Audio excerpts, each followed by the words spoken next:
Assalamualaikum warahmatullahi wabarakatuh. Saya bersama Biker Subuhan Pekanbaru Riau. Bagi yang sudah bergabung istiqomah, bagi yang belum segera bergabung. Kiamat sudah dekat. Berkah selalu, sukses. Assalamualaikum warahmatullahi wabarakatuh.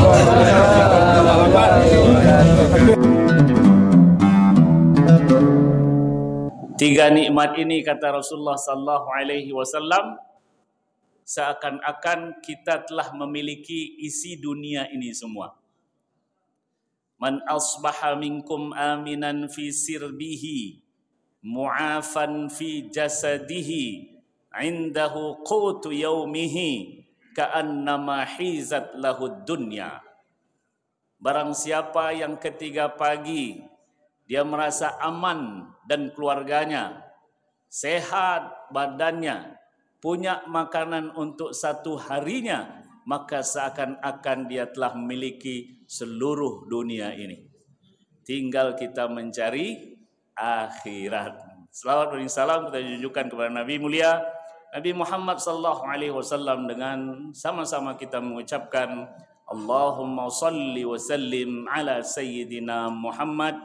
Dengan penuh yakin salawat kita akan menjadi cara Allah Subhanahu wa taala untuk mengangkat 10 kebaikan yang kita lakukan di hari ini dan menghapus segala ataupun 10 kesalahan yang kita lakukan hari ini. Itu satu salawat. Ingin banyak, ya dikalikan saja. Ada di antara kita yang tak bersalah? Impossible, ya, tak mungkin. Tidak mungkin. Maka oleh sebab itu, agar diampunkan kesalahan kita dan diangkat kebaikan kita, berselawatlah kepada Nabi Muhammad sallallahu alaihi wasallam. Bapak Ibu sekalian yang dimuliakan Allah tabaraka wa taala, melanjutkan kajian tentang perjalanan hidup sahabat atau khalifah yang ketiga yang bernama Uthman bin Affan radhiyallahu anhu.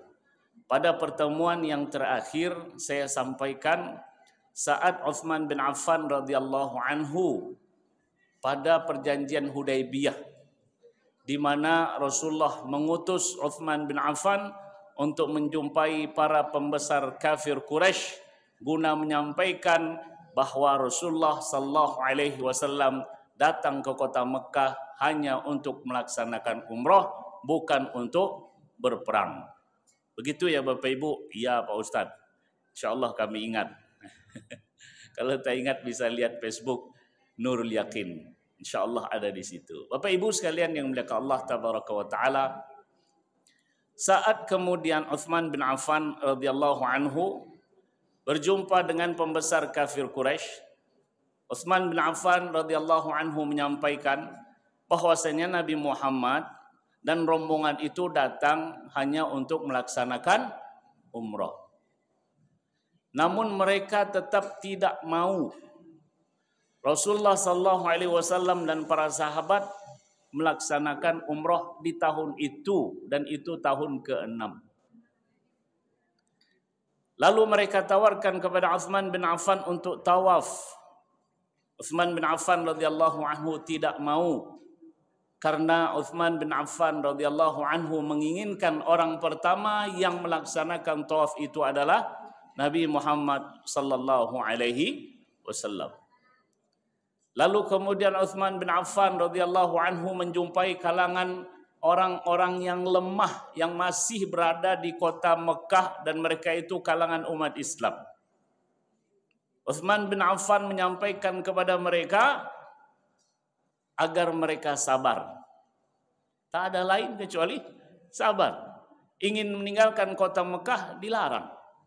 Yang melarang ini orang yang mempunyai kekuatan sosial, yang mempunyai kekuatan ekonomi, sehingga mau tidak mau kami pasrah, ridho kepada Allah Subhanahu wa taala.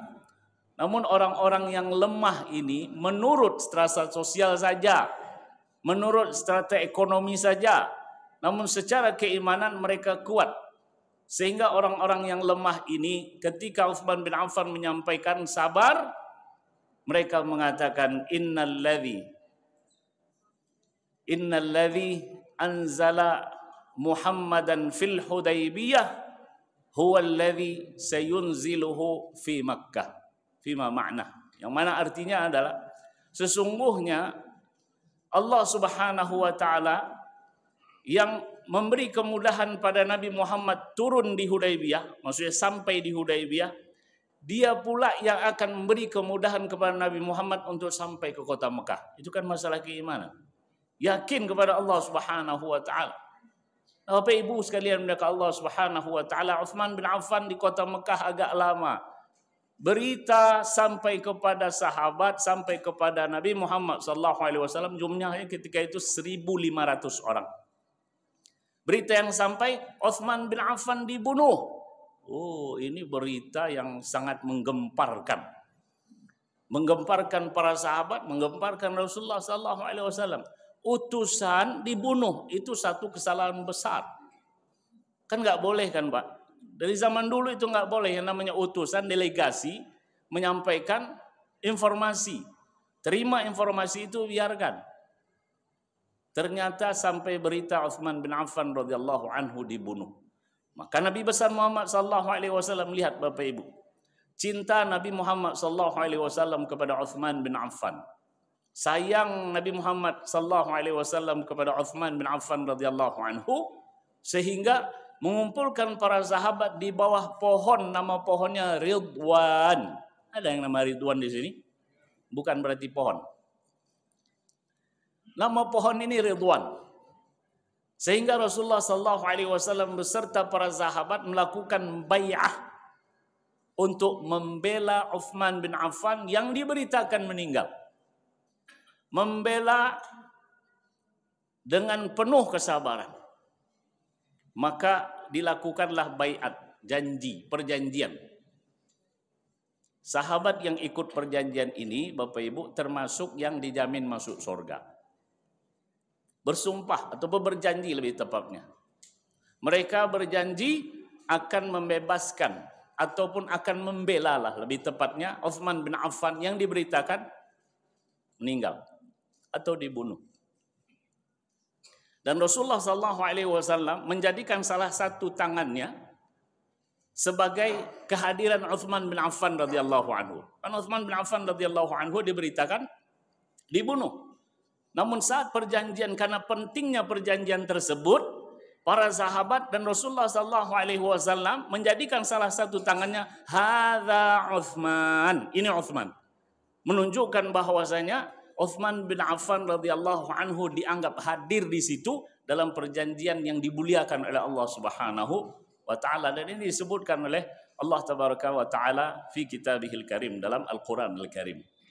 Ternyata setelah perjanjian ini ataupun baiat Ridwan ini, Utsman bin Affan diinfokan tidak dibunuh dan masih hidup. Dan diutuslah orang-orang kafir Quraisy untuk kemudian terjadi perjanjian Hudaybiyah, yang tentunya saya tidak berbicara tentang perjanjian Hudaybiyah karena kita akan kembali ke sirah Nabi besar Muhammad sallallahu alaihi wasallam.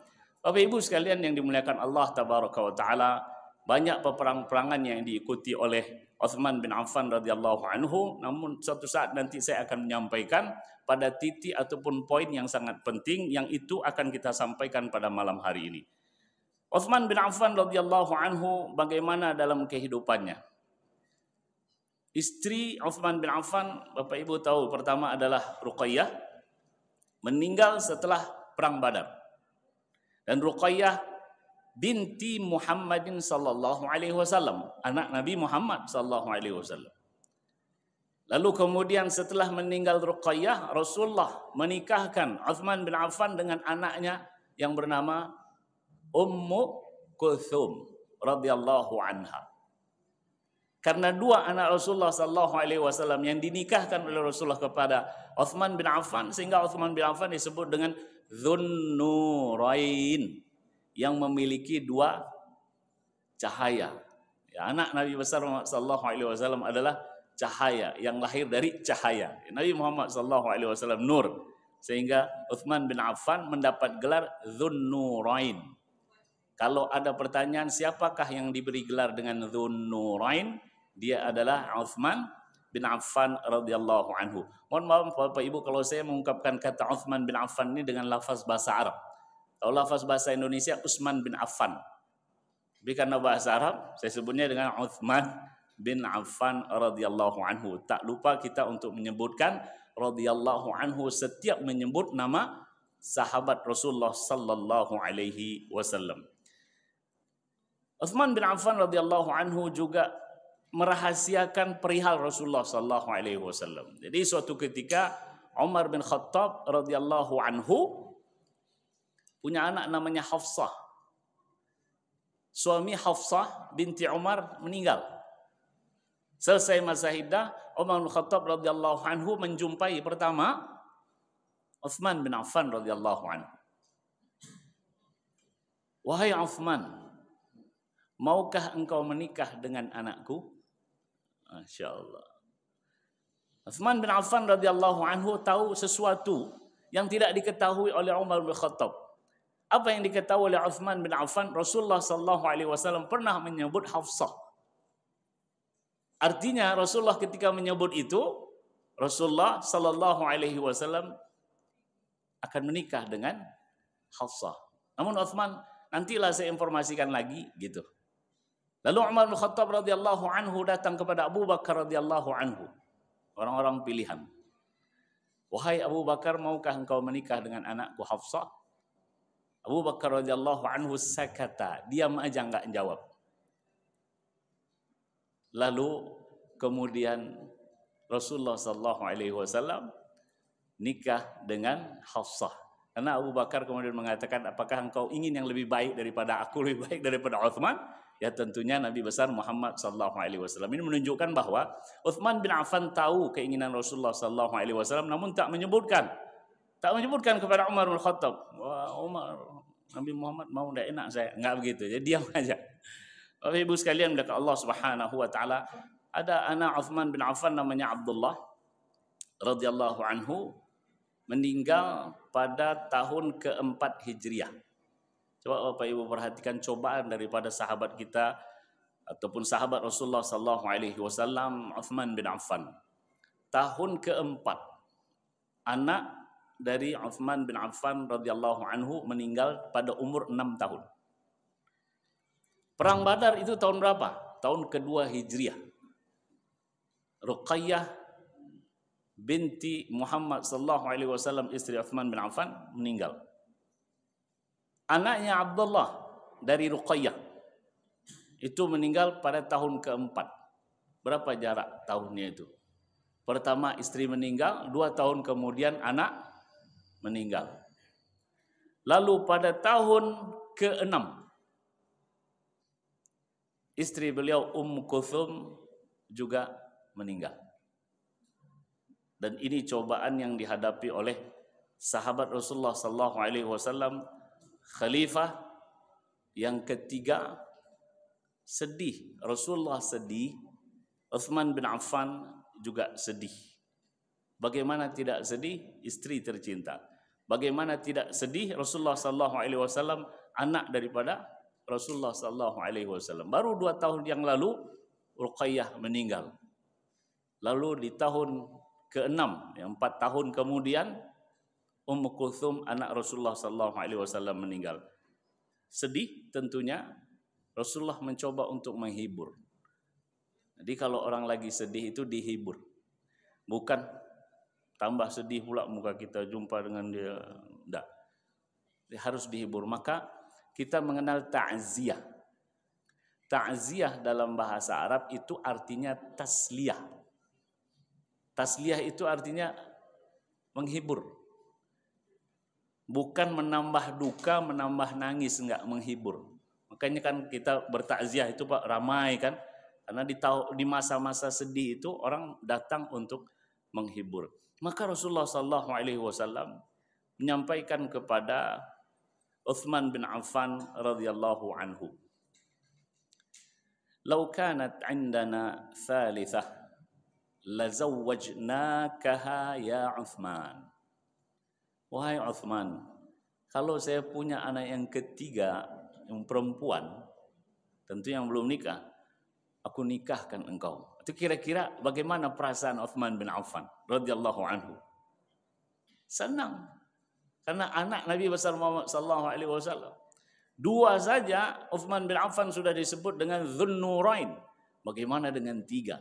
Maka Rasulullah sallallahu alaihi wasallam tenangkan Uthman bin Affan dengan ungkapan, kalau kami punya anak perempuan yang ketiga, sungguh kami akan menikahkan denganmu wahai Uthman bin Affan. Ini bukti bahwa Nabi besar Muhammad sallallahu alaihi wasallam sayang kepada Uthman bin Affan. Yang kedua, membuktikan bahwasanya Uthman bin Affan radhiyallahu anhu adalah sosok yang layak dimuliakan. Kan begitu, Pak?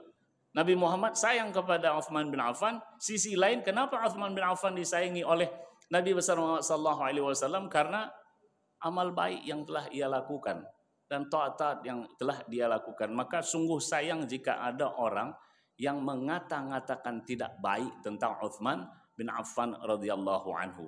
Bapak Ibu yang dimuliakan Allah tabaraka wa taala, ada saat Uthman bin Affan ketika berada di depan kubur Ummu Kulthum. Diriwayatkan oleh Anas bin Malik annahu ra'an nabiyya sallallahu alaihi wasallam jalisan ala qabri Ummi Kulthum. Nabi Muhammad sallallahu alaihi wasallam duduk di atas di kubur Ummu Kulthum, Rasulullah duduk. Lalu ditanya, qala faraitu 'ainaihi tadma'ani. Jadi Anas bin Malik memperhatikan Rasulullah duduk di atas kubur Ummu Kulthum, dan Anas bin Malik memperhatikan kedua mata Nabi besar Muhammad sallallahu alaihi wasallam meneteskan air mata. Wajar enggak Bapak Ibu? Wajar, anaknya. Yang enggak wajar itu adalah ketika tertawa mengejek orang. Itu tak wajar. Tertawa terbahak-bahak saat orang diolok-olok. Jangan bawa kemana-mana. Jangan bawa kemana. Kalau menangis orang yang dicintai meninggal, yaitu hal yang wajar. Rasulullah SAW juga sedih tentunya, Uthman bin Affan juga sedih. Namun kita melihat bagaimana Rasulullah SAW menghibur Uthman bin Affan. Bapak Ibu sekalian yang dimuliakan Allah Tabaraka wa Ta'ala, Uthman bin Affan di dalam masa hidupnya juga banyak berkontribusi. Sebagai seorang Muslim tentu harus berkontribusi, kan begitu. Saya pernah menyampaikan tentang 4O. Kalau sudah saya sampaikan di sini, saya ulangi. Kontribusi yang pertama itu otak. Kontribusi yang kedua itu otot. Kontribusi yang ketiga itu ongkos. Kalaulah tidak ketiga-tiganya ini ontok, nanti yang keempat.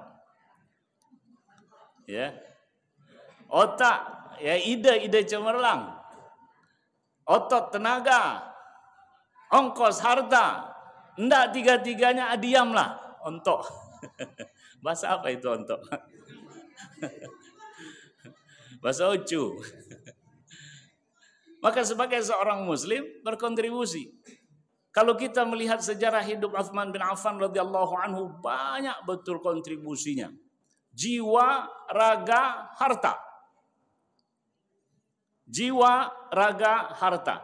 Kita lihat bagaimana kontribusi Uthman bin Affan dari sisi ekonomi. Kana Uthman radhiyallahu anhu minal aghniya alladzina aghnahumullahu azza wa jalla.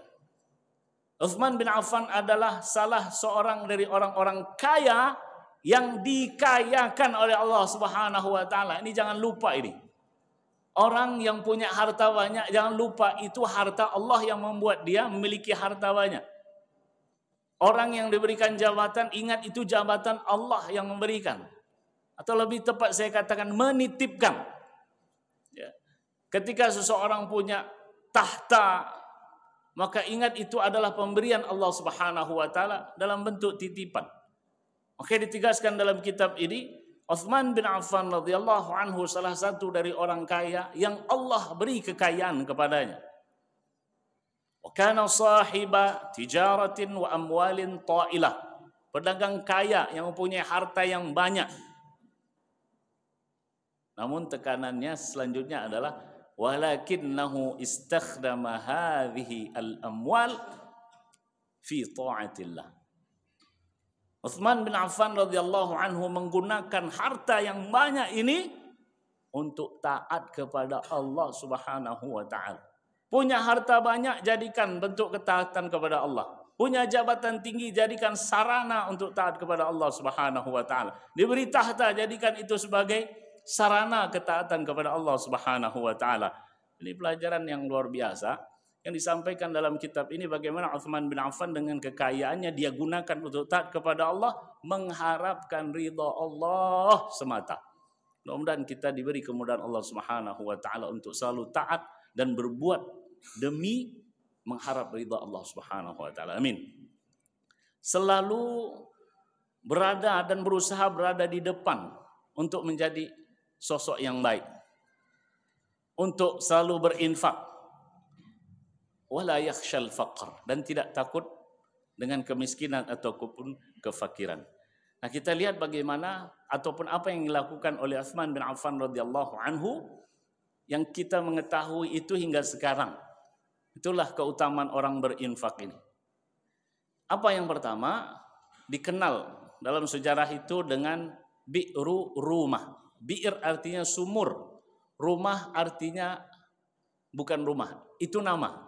Jadi bi'r rumah, sumur, nama sumurnya rumah, berada di kota Madinah.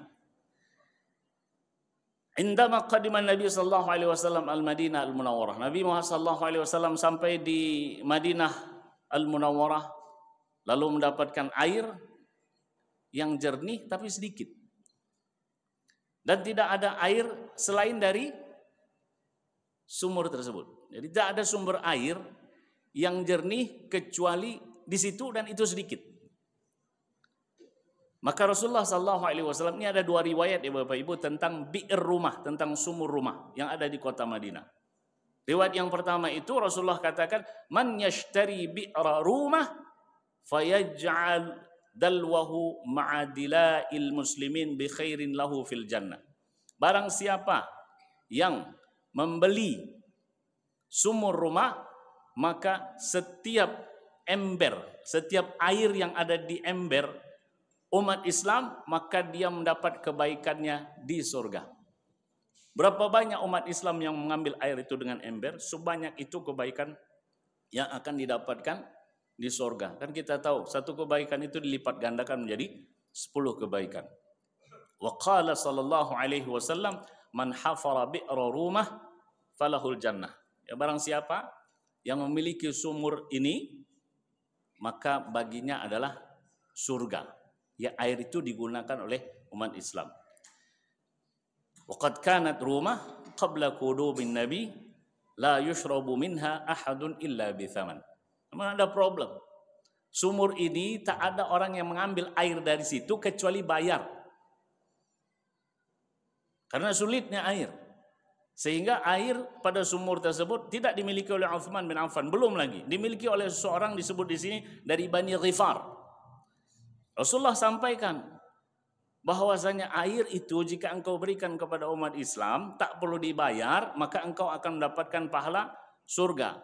Jadi seorang dari Bani Ghifar ini menjawab, faqala Nabi sallallahu alaihi wasallam, Nabi bertanya dan menyampaikan, tabi'uha bi'ainin fil jannah, kamu jual sumur ini dan dapatkan sumber air di surga, mau? Kata dia, ya Rasulullah, laisa li wala li'iyali ghairuha. Ya Rasulullah, saya tak punya selain itu. Tak punya selain itu sumber mata pencaharian. Kalau saya ambillah, saya tak punya ya Rasulullah. Maka kemudian Rasulullah sallallahu alaihi wasallam sampaikan kepada para sahabat, sampailah berita ini kepada Utsman bin Affan radhiyallahu anhu, fashtaraha bi 35,000 dirham. Maka Utsman bin Affan membeli dengan angka 35.000 dirham. Bapak nanti coba cek di Google 1 dirham emas itu berapa rupiah.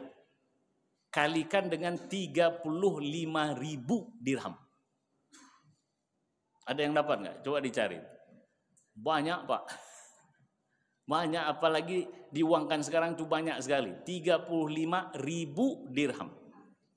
dibeli oleh Uthman bin Affan radhiyallahu anhu. Lalu kemudian Uthman bin Affan radhiyallahu anhu mengatakan, qad ja'altuha lil muslimin. Aku jadikan air sumur rumah ini untuk umat Islam sampai sekarang. Ya, artinya kalaupun ada airnya itu ambil tanpa perlu dibayar. Nah, riwayat lain mengatakan bahwasanya sumur rumah itu dimiliki oleh orang Yahudi. Dan orang Yahudi ini menjual air tersebut kepada umat Islam. Ketika Rasulullah sampaikan siapa yang membeli sumur rumah, maka dia mendapatkan surga. Maka Uthman bin Affan radhiyallahu anhu mulanya ingin membeli, namun Yahudi mengatakan, kau kalau mau beli, sehari punya aku, sehari punya kau. Gitu Pak ya? Oke, kata Uthman bin Affan radhiyallahu anhu. 10.000 dirham dibayar. Kalau dia mau 20.000 dirham cash. Tapi dia mau setengah-setengah. Ya hari ini milik saya, hari besok milik kamu. Dengan alasan hari ini milik saya mendapatkan duit. Karena orang Islam ngambil air dan dia bayar. Giliran Uthman bin Affan, ya tidak bayar. Ya kan? Kadang bodoh juga kadang orang Yahudi ini. Maka dibeli oleh Uthman bin Affan radhiyallahu anhu. Saat sudah dibeli, hari di mana sumur itu berbayar, orang tak datang. Mana mau orang datang bayar? Orang datang itu kan kalau gratis. Makan gratis, itu ramai nanti itu. Datang diberi sesuatu, itu ramai orang itu. Apa Ibu? Ketika harinya Uthman bin Affan, ramai orang berbondong-bondong ngambil air. Persiapan untuk 2 hari diambillah 2 ember. Besok punya Yahudi ini tidak bisa kita ambil air. Pusing juga Yahudi ini, giliran hari dia tak ada yang beli. Wahai Uthman, beli aja lah. Akhirnya Uthman bin Affan radhiyallahu anhu membayarkan 20.000 dirham. Subhanallah. Dan kemudian Uthman bin Affan memberikan air ini terhadap ataupun kepada umat Islam secara free. Harganya 20.000 dirham. Sudah ada yang nemu belum? Ya, karena lagi fokus ke saya jadi nggak sempat lihat handphone. Bagus. Bapak Ibu sekalian yang dimuliakan Allah Subhanahu wa taala, dari sisi lain ataupun masih kita berbicara tentang kontribusi secara ekonomi, Uthman bin Affan ini melakukan perluasan Masjid Nabawi. Ya, kalau kita sholat di Masjid Nabawi itu, apa yang pernah diinfakkan oleh Uthman bin Affan hingga sekarang kita gunakan. Jadi riwayatnya begini. Setelah Nabi besar Muhammad SAW membangun Masjid Nabawi, jadi Masjid Nabawi ini kan dibangun ketika Rasulullah datang kota Madinah. Kan ada 3 pilar yang dilakukan Rasulullah di Madinah itu, membangun masjid, mempersaudarakan muhajirin dan ansar, dan membuat undang-undang. Nah, saat Nabi besar Muhammad SAW membangun masjid, tanah tempat ontanya pernah berhenti, di situ tanda ini tanah tempat yang akan dibangun masjid. Namun masalahnya tanah tersebut milik 2 anak yatim. Maka 2 anak yatim ini menyampaikan kepada Rasulullah SAW, ahabbuha laka ya Rasulullah, kami hibahkan tanah ini untukmu ya Rasulullah, untuk bangun masjid. Kalau ada rumah di sini, di belakang ini masih banyak rumah ya Bapak Ibu. Nah, ada pemilik rumah di situ mengatakan ke pengurus masjid, Pak Ooi, saya hibahkanlah tanah rumah saya ini untuk masjid. Kira-kira Pak OE menerima atau enggak usah? Sangat menerima, betul ya? Nabi Muhammad SAW ketika dikatakan oleh 2 anak yatim, kami hibahkan tanah ini untuk pembangunan masjid. Kata Rasulullah SAW, Rasulullah terima tapi saya bayar, kata Rasulullah. Jadi tidak menerima begitu. Saya coba bayangkan Bapak Ibu, Nabi Muhammad tak salah, tak dosa, ya kan? Jelas masuk surga. Tapi ketika diberikan sesuatu, Nabi Muhammad melihat ada peluang di situ untuk mendapatkan pahala. Yang satu ingin mendapatkan pahala dengan menghibahkan tanah. Nabi Muhammad SAW juga ingin mendapatkan pahala dengan cara membeli. Jadi tanah itu diberikan, namun Rasulullah SAW membeli. Sama dengan ketika Rasulullah bersama Abu Bakar akan hijrah. Kan Abu Bakar sudah mempersiapkan 2 tunggangan. Ya Rasulullah, udah lama kami siapkan ini tunggangan, 2 ini. 1 untuk engkau, 1 untuk saya. Kata Rasulullah, saya pakai tapi bisaman, saya bayar. Karena ingin mendapatkan pahala dari tanah tersebut, ingin mendapatkan pahala dari perjalanan kaki kuda tersebut. Karena setiap debu yang terangkat itu adalah hitungan pahala untuk Rasulullah SAW. Nah, pembangunan masjid selesai, digunakan untuk sholat 5 waktu, digunakan untuk khutbah Nabi besar Muhammad SAW, yang di situ ada perintah, yang di situ ada larangan, digunakan oleh Rasulullah SAW bagi para sahabat untuk belajar tentang agama. Kemudian dari masjid tersebut bergerak para sahabat untuk melakukan perjalanan ghazwah, peperangan, dan kembali ke masjid. Memang gitu Bapak Ibu. Jadi di depan masjid itu dipersiapkan kalau terjadi ataupun akan terjadi peperangan, maka para pasukan itu disiapkan di depan masjid. Diberi support dan lain sebagainya, baru bergerak. Selesai dari peperangan, kembali lagi ke masjid. Nah, itu yang dilakukan oleh Nabi kita Muhammad SAW.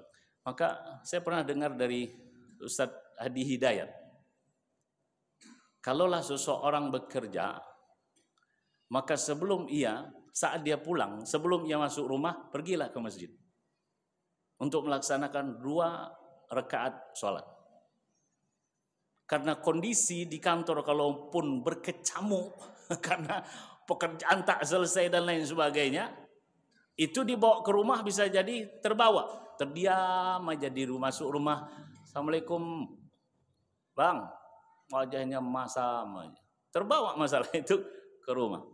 Maka saya dengar dari itu, pulang kantor, pergi ke masjid, kan pergi ke masjid melaksanakan sholat, apa yang kita lakukan terlebih dahulu? Wudhu kan? Membasuh muka, basuh tangan dan lain sebagainya. Setiap air yang turun dari wudhu kita itu merontokkan kesalahan dan dosa. Selesai sholat kan tenang, doa sama Allah, pulang ke rumah. Saya coba praktekkan ini Pak, tapi tidak setiap hari. Pernah saya praktekkan, memang beda rasanya. Nah, nanti yang bekerja cobalah. Kalaupun sebelum sampai rumah masjidnya agak jauh, ya agak jauh itulah sholat, baru balik ke rumah tenang hati ini insya Allah. Rasulullah SAW menjadikan masjid sebagai sentral mulai bergeraknya prajurit ataupun pasukan. Hati tenang karena dekat sama Allah Subhanahu wa taala, balik kembali bahwasanya segala sesuatu itu atas karunia Allah Subhanahu wa taala. Kembali lagi ke masjid. Maka kita kalau di safar itu kan disunahkan kita sholat. Balik dari safar itu sunahnya juga sholat. Dari safar jauh, usahakan pergi ke masjid sholat 2 rakaat. Punya baju baru, gunakan baju baru itu pertama dipakainya pergi ke masjid. Punya sendal baru beli nih sendal. Jangan pakai dulu kecuali sendal itu bergerak menuju ke masjid. Tapi bukan ke masjid, di luar masjid taruh sendalnya. Melangkahkan kaki kita untuk melaksanakan sholat di masjid. Apapun yang barulah Bapak Ibu, gunakanlah itu pertama sekali kita menuju ke masjid. Sehingga mudah-mudahan itu melimpahkan keberkahan. Nah, karena begitu banyak orang, akhirnya terjadilah ruangan itu semacam sempit lah. Karena para sahabat belajar dan lain sebagainya, hingga akhirnya Rasulullah SAW menyampaikan kepada para sahabat, man yashtari bu'ata ali fulan fayaziduha fil masjidin bi khairin lahu minha fil jannah. Barang siapa yang mau membeli tanah punya fulan, yang dengannya kita akan melebarkan, meluaskan masjid, maka setiap itu akan mendapat kebaikan di sorga. Jadi selalu Rasulullah mengatakan seperti itu. Rasulullah tidak mengatakan siapa yang membebaskan tanah ini maka dia akan dilipat gandakan hartanya. Enggak. Kalau lipat ganda harta dengan jannah, besaran mana Pak? Besaran mana infak yang dilipat gandakan itu dengan sorga? Jadi kalau kita belajar di sini bagaimana Rasulullah SAW mensupport para sahabat itu, kalau kalian melakukan ini maka kalian akan mendapatkan kebaikannya di sorga.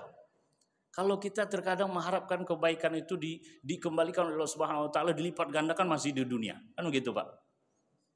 Infak 1.000 engkau akan mendapatkan 2.000. Berinfaklah 100.000 engkau akan mendapatkan 200.000. Jadi kadang kita punya harapan kita dapatkan itu di dunia. Memang iya kita insya Allah dapat di dunia itu. Tapi yang pasti insya Allah dengan keikhlasan, dengan harta yang halal itu adalah Allah pasti membalasnya di akhirat. Maka Rasulullah selalu mengatakan man yashtari buq'ah. Kalau tadi siapa yang membeli sumur, maka setiap kebaikan dia akan dapatkan di sorga. Barang siapa yang beri lahan, maka dia akan mendapatkan kebaikannya di sorga. Maka Uthman bin Affan radhiyallahu anhu bersegera membeli tanah tersebut dengan harta yang dimiliki oleh Uthman bin Affan. Harganya 25.000 dirham. Riwayat lain mengatakan 20.000 dirham. Maka diperluaslah masjid. Sampai sekarang masjid itu Masya Allah. Tak ada berhentinya orang sholat di situ. Tak ada lagi beda antara haji dan umroh sekarang Mbak ya. Ada bedanya. Kapan ya sepi kota Mekah itu? Tidak ada lagi sepi. Kapan ya waktu tawaf itu kosong? Ada. Ketika sudah umroh ditutup menjelang haji. Tapi itu kan orang-orang yang di sana saja. Kita mau ke sana umroh, visa tak keluar. Karena visa umroh sudah ditutup menjelang haji. Itu di Mekah. Di Madinah, tempat selalu ramai.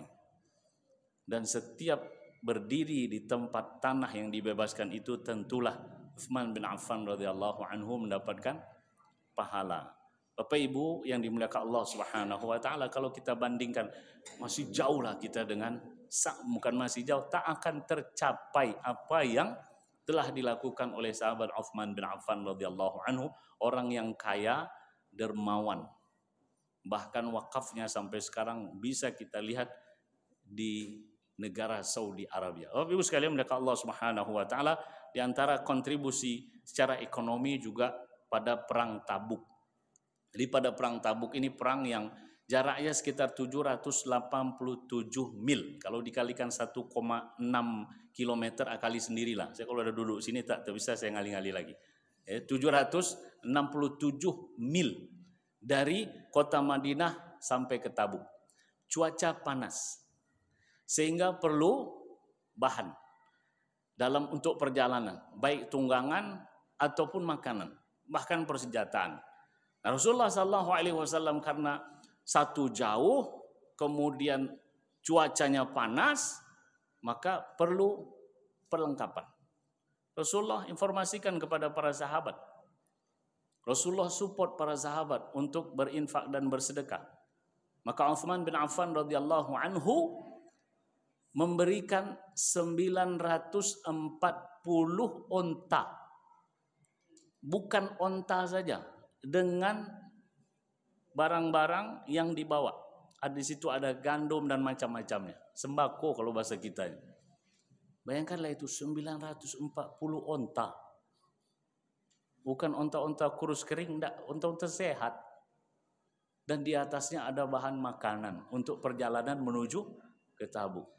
Ditambah lagi 60 kuda. Satu kuda berapa sekarang? Satu onta berapa sekarang? 940 onta tambah 60 kuda. Jadi total semua tunggangan ini 1000. Dia banyak betul Khalifah Uthman bin Affan ni Pak ya. Tapi digunakan di jalan Allah Subhanahu wa taala. Ketika suruh berinfak. Diminta lagi berinfak lagi, disupport lagi berinfak lagi. Banyaknya.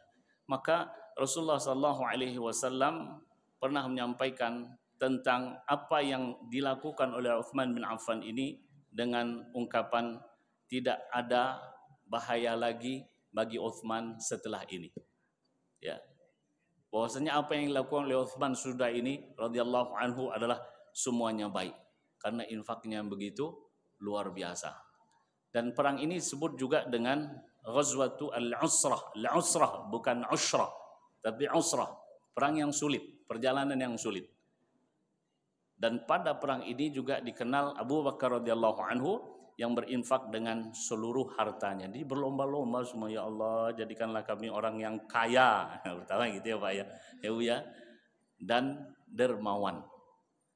Jadikanlah kami orang yang dermawan. Itu berarti miskin, kaya masuk itu. Tapi ya Allah jadikanlah kami orang yang kaya, hartanya banyak, dermawan. Tapi kalau jadikanlah kami orang dermawan, berarti kaya, sedang, miskin, diberi kemudahan untuk memberikan. Bapak Ibu yang dimuliakan Allah Tabaraka wa Ta'ala, saya mencari ungkapan daripada Rasulullah sallallahu alaihi wasallam memuji Uthman bin Affan. Yang mana Rasulullah katakan, ini diriwayatkan di dalam kitab Sunan At-Tirmidzi, Rasulullah mengatakan, ma darra Uthman ma amila ba'dal yaum. Ma darra Uthman ma amila ba'dal yaum. Tak ada lagi yang bahaya pada Uthman atas amal-amalnya sesudah ini. Dan itu diulangi Rasulullah sallallahu alaihi wasallam 2 kali, menunjukkan bagaimana kontribusi secara ekonomi Uthman bin Affan radhiyallahu anhu terhadap Islam dan terhadap orang-orang Muslim. Demikian Bapak Ibu yang bisa saya sampaikan tentang perjalanan hidup Uthman bin Affan radhiyallahu anhu. Semoga Allah Subhanahu wa taala menjadikan kita orang yang mencintai Rasulullah, mencintai sahabat Rasulullah, sehingga Allah pun menemukan kita kelak bersama mereka. Amin ya rabbal alamin. Atas perhatian Bapak Ibu sekalian saya ucapkan terima kasih. Kurang dan salah saya mohon maaf. Kepada Allah kita meminta ampun.